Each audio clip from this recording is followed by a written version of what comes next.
Thank you, Mr Deputy Speaker. It is with great pride that I rise to speak today on the Defence Force retirement benefit legislation.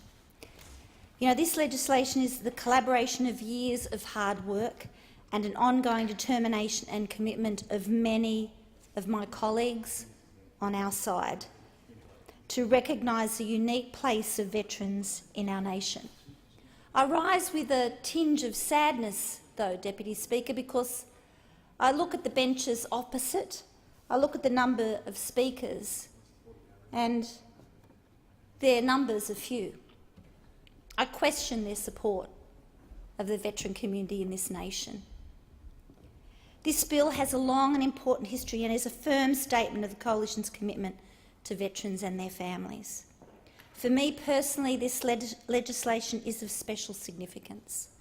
For anyone in this House or outside of this building, or indeed in the other place, that has had any connection with our Defence Force, with our military personnel, whether they be Navy, Army or Air Force, we understand the sacrifices, the commitment, the dedication, the risks that they take, and indeed the sacrifice and the impact on their families. I've always been a passionate advocate for our veterans and involved myself in every possible way to fight for the best outcomes for them locally and indeed across the nation. I was fortunate, privileged, to serve in the Shadow Ministry for Veterans Affairs from 2008 to 2010.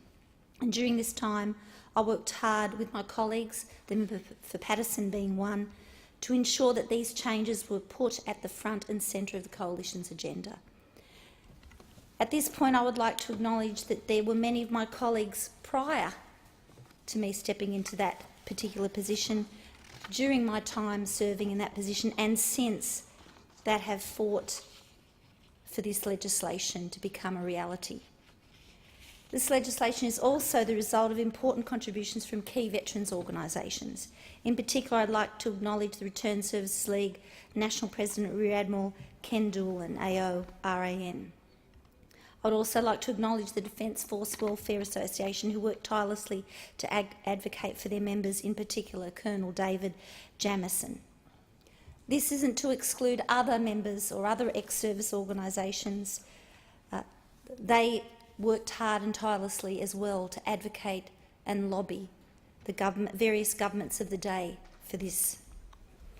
This has been long waited for, and the benefits will be felt by our veterans immediately. The key part of this bill is that we will index Defence Force's retirement benefit DFRB scheme and Defence Force retirement and death benefit DFRDB scheme pensions in the same way as age and service pensions are indexed.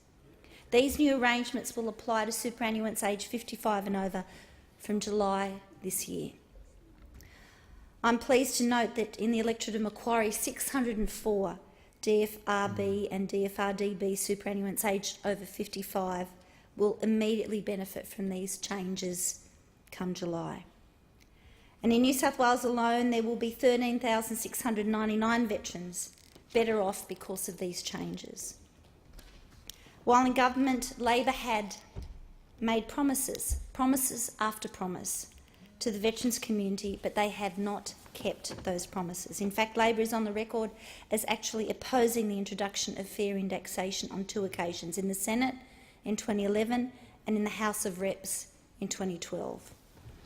The Coalition has played no such games with the veterans community. The veterans community, both as individuals, as a community and their families, deserve nothing more than the facts. They want it straight. They want you to keep your word. If you say it, do it. If you're not going to do it, don't promise it.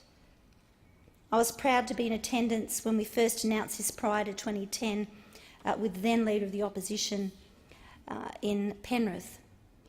And we took this to the 2010 election and once again to the 2013 election. And it is such a privilege and an honour to be able to stand in this place and speak of this side of the House commitment to keeping our promise.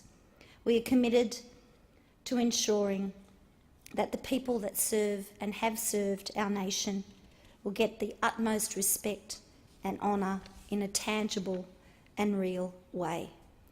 They deserve, more than anyone else in this nation, to live out their lives in the knowledge that they have financial security. This bill recognises overall that military service is unique. There is no other service, no other job in this nation like it, and as such deserves unique solutions to ensure that Australia's service personnel, past and present, are looked after in their retirement. Deputy Speaker, I commend this bill to the House. I thank the member for Macquarie.